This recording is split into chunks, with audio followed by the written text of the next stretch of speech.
Hello student, स्वागत है आप सभी का फिर से CGPSC ABCD में। इस वीडियो के अंदर हम जो CGPSC मुख्य परीक्षा का जो पेपर नंबर 4 है जो कि साइंस का है, ठीक है, इसमें साइंस भी है। साइंस के अंदर जो उसका भाग 1 है, साइंस जो है भाग 1 के अंदर है, पार्ट 1 के अंदर है। प्रश्न पत्र क्रमांक 4 के अंदर पार्ट 1 है जिसमें हम केमिस्ट्री, ठीक है, केमिस्ट्री या फिर बोल रहे रसायन, इसके हम सिलेबस को कंप्लीट कर रहे हैं। ठीक है, इसके पहले के वीडियो में हम देख रहे थे कि मेटलर्जी, ठीक है, मेटलर्जी या फिर कह लीजिए धातु कर्म, हम इसके बारे में हम शुरुआत किए हैं। तो इसके पहले की हमने 3 वीडियो हमने देख चुका है भाग 3 तक, और ये जो है ये धातु कर्म के अंदर का ही जो भाग 4 होगा। ठीक है, इसके पहले के वीडियो में हमने ये कवर कर चुका है कि धातु क्या होते हैं, अधातु क्या होते हैं, खनिज क्या होते हैं, खनिज और अयस्क में अंतर क्या होता है, ये सब देखे। इसके बाद हम देखे धातुओं के निष्कर्षण में या धातु कर्म में हमने ये शुरुआत किया था कि धातुओं का सांद्रण या फिर कॉन्सनट्रेशन कैसे किया जाता है।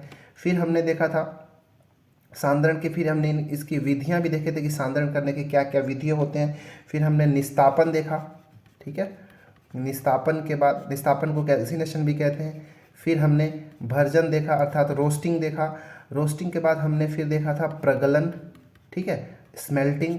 और अब हम देखने वाले हैं प्रगलन, क्योंकि जो धातु कर्म होता है या फिर जो धातु का डिस्कशन होता है इन्हीं 5 विधियों में होता है, जिसमें सांद्रण, निस्तापन, भर्जन और प्रगलन। और एक जो हम आज देखने वाले हैं वो है धातु शोधन, ठीक है, धातु शोधन या फिर मेटल प्योरिफिकेशन कह लेते हैं इंग्लिश में, मेटल प्योरिफिकेशन, ठीक है ना। तो ये वीडियो जो है मेंस की दृष्टि से बहुत ही ज़्यादा इंपॉर्टेंट होने वाला है, क्योंकि ये धातु कर्म तो आता ही आता है, ठीक है ना।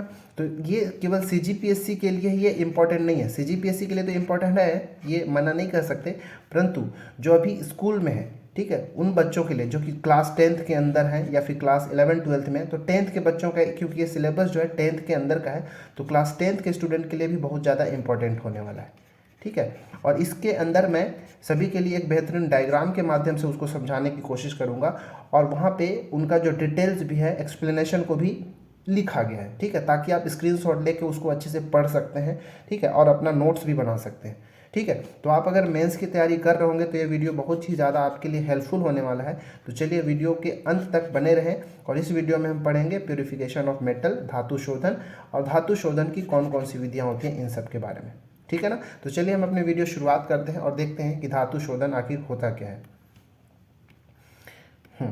ठीक है, तो पहले हम देख लेते हैं कि धातु शोधन होता क्या है या फिर प्योरिफिकेशन ऑफ मेटल क्या होता है, इनके बारे में हम थोड़ा सा जान लेते हैं। देखिए, जैसे ही हमने देखा था अभी तक प्रगलन की प्रोसेस तक देखा था, तो प्रगलन के बाद जो धातु हमको मिलता है, ठीक है ना, कहाँ से बोल रहा हूँ, प्रगलन या फिर स्मेल्टिंग, ठीक है, स्मेल्टिंग या फिर उसी को हिंदी में कहते हैं प्रगलन।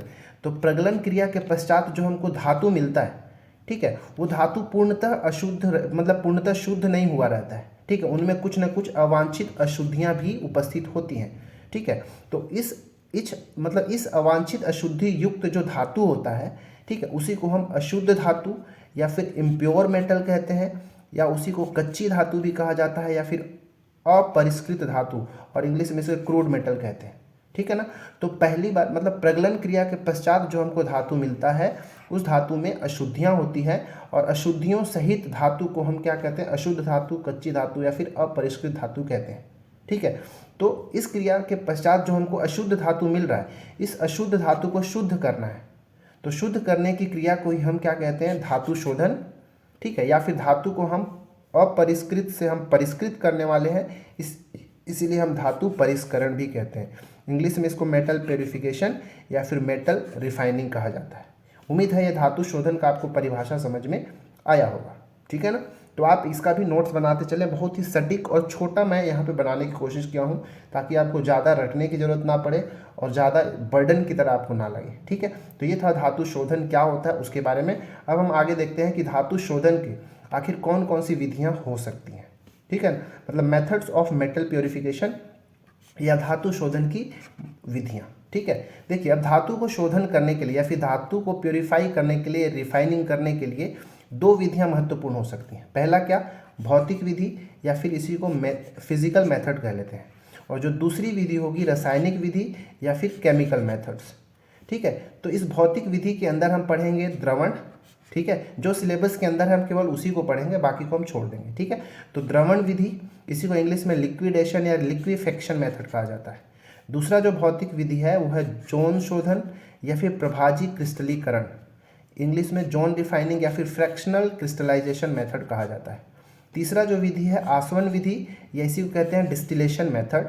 और रासायनिक विधि के अंदर विद्युत अपघटनी शोधन, इलेक्ट्रोलिटिक रिफाइनिंग। और जो एक यहाँ पे है जिसको हम कहते हैं वॉन आर्केल विधि, ठीक है ना, यहाँ पे मिट गया है, वॉन आर्केल विधि, यहाँ पे लिख देता हूँ, वॉन आर्केल मेथड, ठीक है। इसमें से जो वॉन आर्केल मेथड है ये हमको नहीं पढ़ना है, ठीक है, क्योंकि ये सिलेबस में नहीं है। बस विद्युत अपघटनी शोधन को हमको रासायनिक विधि के अंदर देखना है। तो इस तरह से हमको ये सारी विधियों का यूज़ करना है हमको प्योरीफिकेशन के लिए, मेटल प्योरीफिकेशन या रिफाइनिंग के लिए, ठीक है ना। तो अब हम यहाँ से पहले हम भौतिक विधियों के बारे में देखेंगे, इन तीनों विधियों को। इसके बाद हम रासायनिक विधि के अंदर विद्युत अपघटनी विधि को हम देखेंगे, ठीक है ना। तो चलिए हम द्रवण विधि की शुरुआत करते हैं, ठीक है। तो सबसे पहला जो विधि है ये भौतिक विधि है, लिक्विफेक्शन या फिर लिक्विडेशन मेथड, हिंदी में कहते हैं द्रवण विधि। इस नाम से ही समझ में आ रहा है, द्रवण का मतलब लिक्विफाई करना, लिक्विड के रूप में बदल देना, ठीक है ना। तो देखिए इसके अंदर हम क्या देखने वाले हैं वो देखते हैं। पहले मैं इसको ऊपर कर लेता हूँ इसको,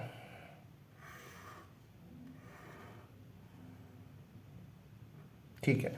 चलिए देखिए इस द्रवण विधि में क्या किया जाता है कि जो हमारा अशुद्धि रहता है, मतलब जो अशुद्ध धातु होता है, इम्प्योर मेटल जो होता है हमारे पास, अशुद्ध धातु, ठीक है।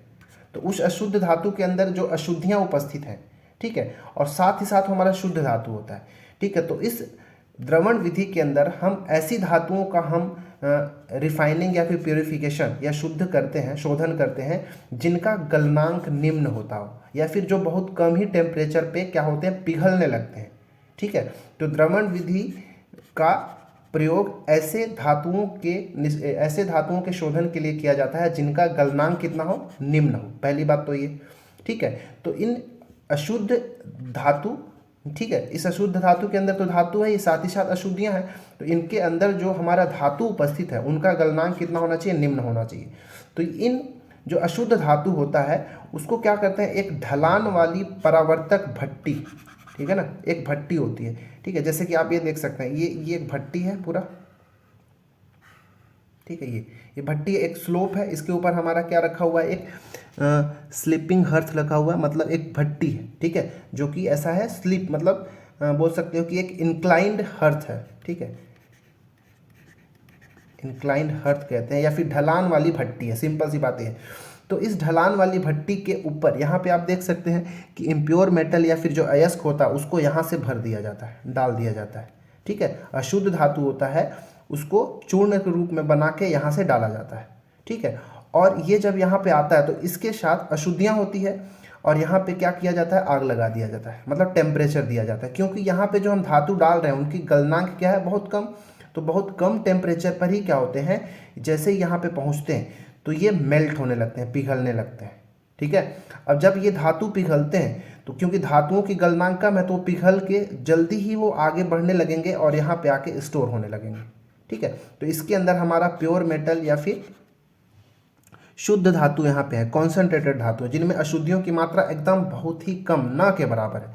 और बाकी जो हमारा इम्प्योर जो हमारा अशुद्धियाँ होती है वो यहाँ पर इकट्ठा रह जाता है, ठीक है, क्योंकि अशुद्धियाँ तो पिघलेंगी नहीं जल्दी, ठीक है। अशुद्धियों का जो गलनांक होता है बहुत उच्च होता है, तो हमारा जो शुद्ध धातु होता है इस टेम्परेचर के साथ ही पिघल के ये आगे बहते हुए यहाँ पे इस वाला कंटेनर में स्टोर हो जाता है और जो अशुद्धि है यहीं पे रह जाता है, ठीक है। तो इसको आपको ध्यान से देखिए कि निम्न गलनांक वाली धातुओं को ढलान वाली परावर्तक भट्टी में रखकर गर्म किया जाता है, जिससे धातु पिघल कर नीचे आ जाती है। तो शुद्ध धातु जो पिघल के यहाँ पे आ जाता है और अवांछनीय अशुद्धि जो है वो कहाँ रह जाता है, पीछे यहीं पे रह जाता है। इस प्रकार हमको यहाँ से शुद्ध धातु जो है मिल जाता है, ठीक है। तो इसके अंदर बस याद रखना है कि निम्न गलनांक वाली धातुओं को यहाँ पे किया जाता है। अगर उदाहरण आपको देखना है निम्न गलनांक वाली धातुओं का, तो जैसे हो गया टीन, टीन के बाद लेड यानी कि सीसा, इसके बाद जिंक हो गया, बिस्मथ हो गया, ये सब जो धातु होते हैं इनका गलनांक कम होता है। इन धातुओं का ही शोधन द्रवण विधि के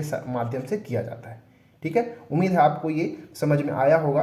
कि आखिर द्रवण विधि कैसे होता है, ठीक है ना। तो चलिए हम आगे हम देखते हैं दूसरा विधि कि क्या है। जो दूसरी विधि है वो है जॉन शोधन विधि। ये भी एक फिजिकल मेथड है या फिर भौतिक विधि है। इसी को हम प्रभाजी क्रिस्टलीकरण भी कहते हैं। इंग्लिश में इसको जॉन डिफाइनिंग मेथड या फिर फ्रैक्शनल क्रिस्टलाइजेशन मेथड कहा जाता है, ठीक है। तो चलिए हम इसको देखते हैं। अब देखिए इस मेथड जो है एक सिद्धांत पे कार्य करता है। इसका सिद्धांत ये है कि धातु में अशुद्धियाँ होने पर उसका गलनांक शुद्ध धातु से कम हो जाता है, ठीक है ना। तो देखिए अगर हमारे पास मान लो एक शुद्ध धातु है, ठीक है, और एक जो है अशुद्ध धातु है, जिनमें मतलब एक ऐसा धातु जिसके अंदर अशुद्धियाँ उपस्थित है, ठीक है। तो जो अगर ये अशुद्ध धातु है जिसमें अशुद्धियाँ अगर है तो इनका जो गलनांक होगा वो क्या हो जाता है, कम हो जाता है, ठीक है। कम ही टेम्परेचर पे पिघल जाते हैं। और जो प्योर शुद्ध धातु होता है इनका जो गलनांक है उच्च होता है। इनको पिघलने के लिए ज़्यादा टेम्परेचर की आवश्यकता होती है, ठीक है ना। शुद्ध धातु को पिघलने के लिए टेम्परेचर ज़्यादा चाहिए और अशुद्ध धातु को पिघलाने के लिए टेम्परेचर जो है कम होना चाहिए। तो सिद्धांत इसका यही है कि धातु में अशुद्धियाँ होने पर उसका गलनांक जो है शुद्ध धातु से कम हो जाता है। पहली बात ये। अब ये जो है जॉन शोधन विधि कार्य कैसे होता है करता है वो हम देखते हैं। तो हम कार्य विधि को समझते हैं, ठीक है। तो देखिए जो हमारे पास जो अशुद्ध धातु होगा, ठीक है, जिसका हमको शोधन करना होगा, शुद्धिकरण करना होगा या फिर रिफाइनिंग और प्यूरिफिकेशन करना होगा, हम उस अशुद्ध धातु का पहले हम एक रॉड लेंगे, ठीक है। ये आपको दिख रहा होगा, एक अशुद्ध धातु का हम छड़ ले लिए हैं, ठीक है। अशुद्ध धातु का हमने छड़ ले लिया है, ऐसा छड़ के रूप में उसको कन्वर्ट कर दिए। इसके बाद क्या किया जाता है, एक ये वृत्ताकार उष्मक होता है, सर्कुलर हीटर होता है, ठीक है। ये क्या है, वृत्ताकार उष्मक है, ठीक है। ये उष्मक जो है स्लाइड हो सकता है, यहाँ से यहाँ तक ऐसे खिसक सकता है, मूव हो सकता है, ठीक है। अब क्या करते हैं, जैसे ही यहाँ पे इलेक्ट्रिसिटी देते हैं तो एक गर्म हो जाता है और इस रॉड के, इस छड़ के जिस भी पोर्शन में होता है ये छड़ क्या होता है, मेल्ट होने लगता है, पिघलने लगता है, ठीक है।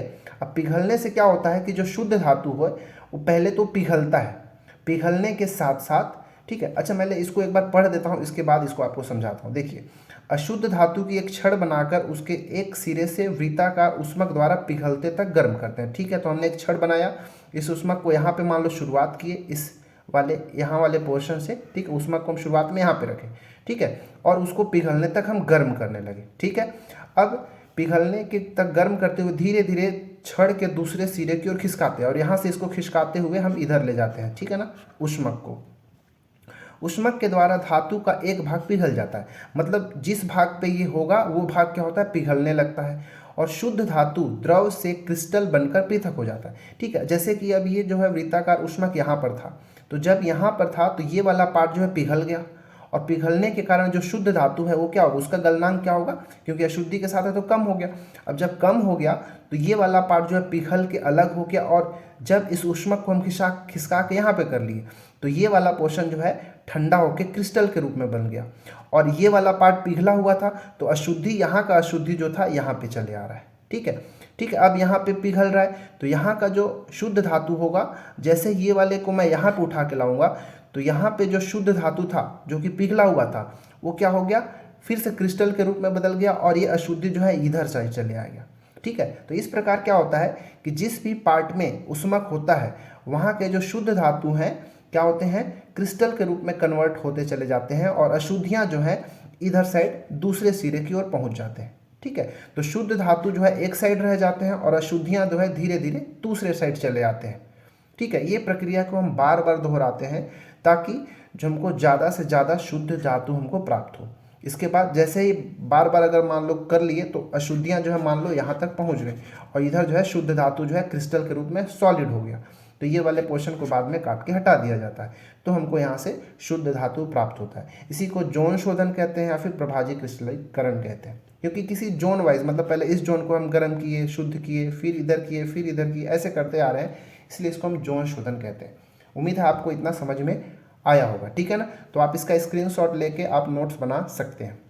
बुक में जो थोड़ा लैंग्वेज होगा थोड़ा अलग मिलेगा, आपको समझ में नहीं आएगा, इसलिए मैं यहाँ पे लैंग्वेज भी खुद का ही डाला हूँ ताकि आप इजीली यहाँ से समझ सकें, ठीक है ना। चलिए हम आगे अब बढ़ते हैं। अगला जो हमारा विधि है वो है आसवन विधि, ठीक है, जिसको हम डिस्टिलेशन मेथड भी कहते हैं, ठीक है ना। क्या कहते हैं, डिस्टिलेशन। अच्छा एक चीज़ और, अगर हम यहाँ पे अगर मैं बोलूँ कि जोन रिफाइनिंग या फ्रैक्शनल क्रिस्टलाइजेशन किसका किसका किया जाता है, ठीक है। तो यहाँ पे देखिएगा फ्रैक्शनल डिस्टिलेशन जो होता है ये जनरली जो सेमीकंडक्टर्स होते हैं, अर्धचालक, ठीक है, सेमीकंडक्टर या फिर हिंदी में बोलते हैं इसको अर्धचालक, इन धातुओं का किया जाता है, ठीक है। जैसे कि सिलिकॉन, मैं यहाँ पे एग्जांपल लिख देता हूँ, ठीक है, सिलिकॉन, जर्मेनियम, टेल्यूरियम इत्यादि, ये सब के सब क्या है, एक सेमीकंडक्टर है, अर्धचालक है, जिनका उपयोग चिप वगैरह बनाने में, ठीक है ना, जो टेलीविज़न का चिप हो गया या फिर जो आईसी वगैरह हो गया, ठीक है ना, मेमोरी चिप होता है, वो सब बनाने में इसका यूज़ किया जाता है सेमीकंडक्टर का, ठीक है। तो ये आपको एग्जांपल याद रखना है, सिलिकॉन, जर्मेनियम, टेल्यूरियम, ठीक है ना। इनका जो रिफाइनिंग है जोन रिफाइनिंग या फ्रैक्शनल क्रिस्टलाइजेशन के माध्यम से किया जाता है, ठीक है। चलिए अब देखते हैं आसवन विधि या फिर डिस्टिलेशन मेथड। देखिए इस विधि के अंदर हम ऐसे धातुओं को लेते हैं जो कि वाष्पशील होते हैं, ठीक है, जो कि कम टेम्परेचर पे क्या हो जाते हैं, वेपर के फॉर्म में कन्वर्ट हो जाते हैं, ठीक है, वाष्प के रूप में वाष्पित हो जाते हैं। ऐसे धातुओं का जो रिफाइनिंग है आसवन विधि के द्वारा किया जाता है, ठीक है। तो हम क्या करते हैं, इसमें एक बार पढ़ देता हूँ। वाष्पशील धातुओं को वाष्पित होने तक गर्म किया जाता है, इसके बाद उनके वाष्प को इकट्ठा करके ठंडा करके पुनः शुद्ध रूप में प्राप्त कर दिया जाता है। देखिए एग्जाम्पल के लिए जैसे मान लेते हैं मरकरी, ठीक है, जो पारा होता है, ठीक है, पारा, इसको Hg भी कहते हैं, ठीक है। तो पारा का जो शोधन होता है आसवन विधि के द्वारा किया जाता है। जो पारा होता है क्या है, एक वाष्पशील धातु के अंदर आता है। तो इसको क्या कहते हैं, एक हीटर की तरह दिख रहा है ना आपको, सॉरी एक कुकर की तरह। तो इसमें क्या किया जाता है, पारा को भर दिया गया, ठीक है ना। भरने के बाद उसको क्या किया गया, हीट दिया जाने लगा। हीट देने से क्या होगा, क्योंकि ये वाष्पशील है, कम टेम्परेचर पे वो भाप में बदल गया, ठीक है। यहाँ पे देखिए तो भाप में बदल गया, और यहाँ पे ये वाला पोर्शन जो है इसमें कूलेंट लगा होता है, कूलर लगा होता है, जो उसको यहाँ से जो भाप आ रहा है उसको ठंडा करने का कार्य कर रहा है, ठीक है ना, शीतलक की तरह काम करता है। तो यहाँ से जो गरम गरम भाप आ रहा है, यहाँ पे आते ही क्या हुआ, यहाँ पे ठंडा ठंडा है, पानी भरा हुआ मान लो या फिर बर्फ भरा हुआ है, जिसकी माध्यम से जो यहाँ पे मरकरी भाप के रूप में आ रहा था, यहाँ पे द्रव के रूप में कन्वर्ट होते जा रहा है, और हम उसको क्या करेंगे, यहाँ पे इकट्ठा कर लेंगे। तो यहाँ पर हमको जो है शुद्ध धातु मिल जाएगा, ठीक है। और अशुद्धियाँ जो है इसका कुकर में यहाँ पे बैठा रह जाएगा, क्योंकि अशुद्धियाँ तो वाष्पशील होंगी नहीं, ठीक है। शुद्ध धातु यहाँ से वाष्पशील हो जाएगा, फिर यहाँ के द्रव रूप में हम उसको क्या कर लेंगे, जमा कर लेंगे, इकट्ठा कर लेंगे। तो इस प्रकार हमको शुद्ध धातु मिल जाएगा, और अशुद्धियाँ जो है वो यहीं पे कुकर में जो है नीचे रह जाएगा। तो ये बहुत ही आसान होता है आसवन विधि, ठीक है ना। इसके अंदर हमने क्या देखा कि जो मरकरी है उसका की, और अगर याद रखना है वाष्पशील धातु के रूप में, तो आयोडीन, जिंक, कैडमियम, ठीक है, और एक हमने देखा क्या, मरकरी। इन चारों का जो शोधन है आसवन विधि के द्वारा किया जाता है, क्योंकि ये वाष्पशील धातु है, ठीक है ना। चलिए ठीक है, हालांकि आयोडीन क्या है, धातु नहीं, उप धातु है, ठीक है ना, समझ में आ रहा है ना, आयोडीन क्या है, एक उप धातु है, ठीक है। तो इन सब का शोधन जो है वाष्पशील धातु के रूप में है, ये एक धातु है, इन सब का आसवन विधि से किया जाता है, ठीक है ना। चलिए अगला देखते हैं। अब हमारा अगला जो मेथड है वो अब रासायनिक विधि के अंदर, केमिकल मेथड के अंदर आने वाला है, ठीक है, केमिकल मेथड, रासायनिक विधि। अभी तक हमने जो देखा तीन, वो क्या थे सब, भौतिक विधि या फिजिकल मेथड्स थे। अब हम रासायनिक विधि के अंदर हम केवल एक ही पढ़ना हमारे सिलेबस का जो है वो है विद्युत अपघटनी शोधन या फिर इलेक्ट्रोलिटिक रिफाइनिंग, ठीक है ना। हम इसको देखने वाले हैं, ठीक है। देखिए इलेक्ट्रोलिटिक रिफाइनिंग के लिए हमको क्या ध्यान रखना है, देखिए पहले मैं एक बार पढ़ता हूँ, या फिर नहीं आप इसको खुद एक बार पढ़ लेंगे, मैं यहाँ पे समझाने की कोशिश करता हूँ, ठीक है। देखिए क्या करते हैं कि विद्युत अपघटनी विधि के लिए सबसे पहले हमारे पास एक टंकी होना चाहिए, ठीक है। तो एक टंकी ऐसा है, या इसी को हौज कह लेते हैं, ठीक है, एक टंकी है। अब मान लेते हैं हम इसके अंदर विद्युत अपघटन हम कॉपर का करने वाले हैं, तांबे का, ठीक है, किसका, हम कॉपर का विद्युत अपघटन करने वाले हैं, ठीक है, कॉपर, ठीक है। कॉपर का हम इसमें विद्युत अपघटन करने हैं। कॉपर का हम शोधन करने के लिए हम कौन सा विधि का प्रयोग कर रहे हैं, विद्युत अपघटनी शोधन का प्रयोग कर रहे हैं, ठीक है। तो हमने क्या किया, एक कंटेनर लिया जिसको हम हौज या टंकी कह सकते हैं।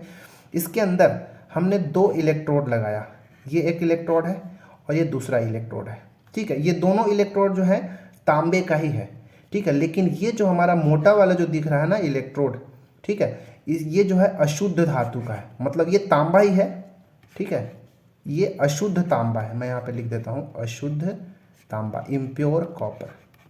ठीक है, मतलब ये हमको समझ में आ रहा है कि जो अशुद्ध तांबा है जिसका हमको शोधन करना है, शुद्ध करना है, उसको हम एनोड के ऊपर रख रहे हैं। ठीक है, अशुद्ध तांबे को एनोड के ऊपर रख रहे हैं और तांबे का ही एक पतला सा स्ट्रिप लगा होता है जो कि एक कैथोड की भांति कार्य करता है और ये हमारा शुद्ध तांबा होता है। ठीक है ना, शुद्ध तांबा।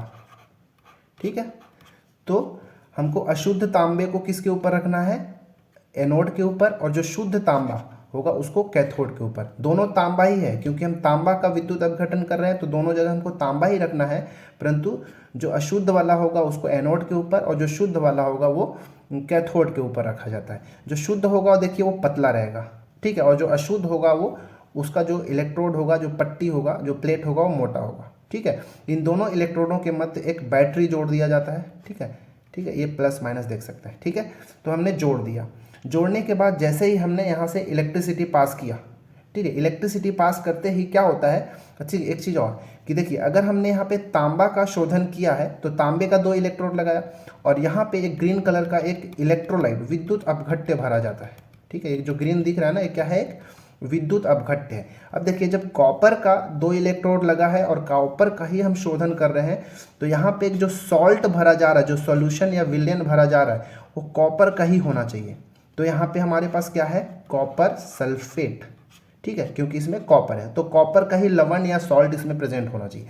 ये भी तांबा हो, ये भी तांबा हो और ये भी तांबे का लवण या सॉल्ट प्रेजेंट होना चाहिए। ठीक है ना, समझ में आ गया इतना। ठीक है, अब देखो, अब ये जो हमारा अशुद्ध तांबा है इसमें कुछ अशुद्धियाँ भी है और ये हमारा पूरी तरीके से शुद्ध तांबा है। तो अब क्या होता है, जैसे ही हम इलेक्ट्रिसिटी इसमें पास करते हैं, इलेक्ट्रिसिटी पास करते हुए क्या होता है, जो यहाँ पे कॉपर होता है तांबा, वो इसमें मेल्ट होने लगता है।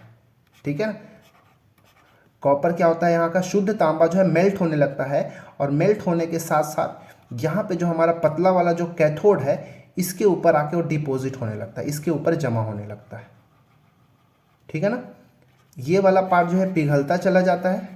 ठीक है, पिघल के इसमें डिपॉजिट मतलब इसमें घुलते हुए जो हमारा कैथोड है इसके ऊपर ये शुद्ध वाला तांबा इसके ऊपर जमा होने लगता है और जो इसके साथ अशुद्धियाँ थी वो अशुद्धियाँ जो है यहाँ पे नीचे गिरने लगते हैं, जमा हो जाते हैं। तो इन अशुद्धि को, क्योंकि एनोड के नीचे है, एनोड से गिरा हुआ ये अशुद्धि है, इसलिए हम इसको एनोड मड कहते हैं या इसी को हम एनोड पंक कहते हैं। एनोड कीचड़ भी कहा जाता है इसको। ठीक है ना, एनोड से निकलने वाले जो अशुद्ध होते हैं, अशुद्धियाँ होती हैं, जिसको हम एनोड मड या एनोड पंक या एनोड कीचड़ कहते हैं। ठीक है, अब होता ऐसा क्यों है वो देखिए, क्योंकि ये जो है कॉपर का बना हुआ है। जैसे ही इलेक्ट्रिसिटी पास करते हैं तो ये जो हमारा इलेक्ट्रोलाइट है इसमें कॉपर सल्फेट है, तो कॉपर सल्फेट का यहाँ पे आयन बनने लगता है। क्या क्या, कॉपर का Cu2+ और सल्फर का SO4 2-, ये आयन इसके अंदर बनने लगता है। ठीक है, और ये भी क्या होता है, आयन के रूप में टूटने लगता है। तो ये कॉपर आयन यहाँ पे बन रहा है और ये क्योंकि एनोड जो होता है ये पॉजिटिव होता है। ठीक है ना, ये पॉजिटिव इलेक्ट्रोड है और ये वाला जो है नेगेटिव इलेक्ट्रोड है। ठीक है, तो यहाँ पे जो कॉपर आयन बन रहा है ये कैसा है, कॉपर आयन कैसा है, धनात्मक होता है, पॉजिटिव होता है। तो ये पॉजिटिव वाला जो कॉपर आयन होता है ये नेगेटिव वाले की ओर अट्रैक्ट होने लगता है। इसी तरह जो कॉपर है वो शुद्ध वाला जो तांबा है यहाँ पे डिपॉजिट होने लगता है और ये वाला जो है धीरे धीरे कम होने लगता है और बाद में क्या होता है, ये पूरी तरीके से ख़त्म हो जाता है क्योंकि शुद्ध तांबा तो इसके ऊपर कैथोड के ऊपर इकट्ठा हो जाता है और इसकी जो अशुद्धियाँ होती हैं नीचे गिर जाती है, जिसको हम एनोड पंक कहते हैं। बाद में ये वाला जो है रॉड मोटी हो जाती है और ये पतली होती जाती है। जब ये पूरा खत्म हो जाता है तो इस कैथोड को यहाँ से रिमूव करके हम शुद्ध तांबा को प्राप्त कर लेते हैं। ठीक है, तो यही पूरा प्रोसेस होता है विद्युत अपघटनी के अंदर। आप इस पूरा लैंग्वेज को आप पढ़ेंगे तो आपको एक बार बहुत ही क्लियरली ईजी तरीके से यहाँ पे समझ में आ जाएगा, क्योंकि ये लैंग्वेज जो है मेरे खुद के हैं, बहुत ही ईजी तरीके से यहाँ पे एक्सप्लेन किया हुआ है। ठीक है, तो ये पूरा था विद्युत अपघटनी मेथड। देखिए जो अभी तक हमने जितना भी शोधन का तरीका देखा उसमें जो विद्युत अपघटनी जो मेथड है वो सबसे ज़्यादा शुद्ध हमको मेटल या शुद्ध धातु प्रदान करता है। इसमें लगभग 99.9% हमको प्योर मेटल मिलता है। ठीक है ना, इसलिए इस विधि का यूज़ किया जाता है। देखिए इस विधि के अंदर जनरली क्रोमियम, निकल, कॉपर, जिंक, सिल्वर, इन सभी धातुओं का शोधन किया जाता है। क्रोमियम, निकल, कॉपर, जिंक, सिल्वर, गोल्ड भी बोल लीजिए। ठीक है, गोल्ड का, इन सब का शोधन किया जाता है। ठीक है, देखिए यहाँ पे इसके अंदर जैसे कि अगर मान लो क्रोमियम या निकिल का जब शोधन किया जाता है तो इनके साथ क्रोमियम और निकिल के साथ ना प्लेटिनम और गोल्ड, ये सब जो है अशुद्धि के रूप में उपस्थित होते हैं। ठीक है ना, क्रोमियम और निकिल का जब शोधन किया जाता है तो प्लेटिनम और गोल्ड जो है ना यहाँ पे एनोड मड के रूप में होता है, यहाँ पे कीचड़ के रूप में एनोड मड के, क्रोमियम और निकिल के शोधन में प्लेटिनम और गोल्ड जो होता है एनोड मंड या फिर एनोड पंक या फिर एनोड कीचड़ के रूप में उपस्थित होता है। ठीक है, तो ये था विद्युत अपघटनी मेथड, और ये पूरा वीडियो जो था हमारा धातु के शोधन से संबंधित था। और धातु शोधन की जितनी भी विधियां हैं, इंपॉर्टेंट विधियां जो कि हमारे सिलेबस में है, ये क्लास 10th के बच्चों के लिए भी इम्पोर्टेंट है, और CGPSC जो मेंस जो इस बार लिखने वाले हैं उनके लिए भी बहुत ज़्यादा इम्पोर्टेंट है। ठीक है, और बहुत ही ईजी तरीके से मैंने एक्सप्लेन करने की कोशिश किया है। उम्मीद है आपको समझ में आता होगा या फिर आया होगा। समझ में आया तो वीडियो को लाइक करें, सब्सक्राइब करें, शेयर करें। ठीक है, चलिए मिलते हैं अगले वीडियो में। इस वीडियो में इतना ही।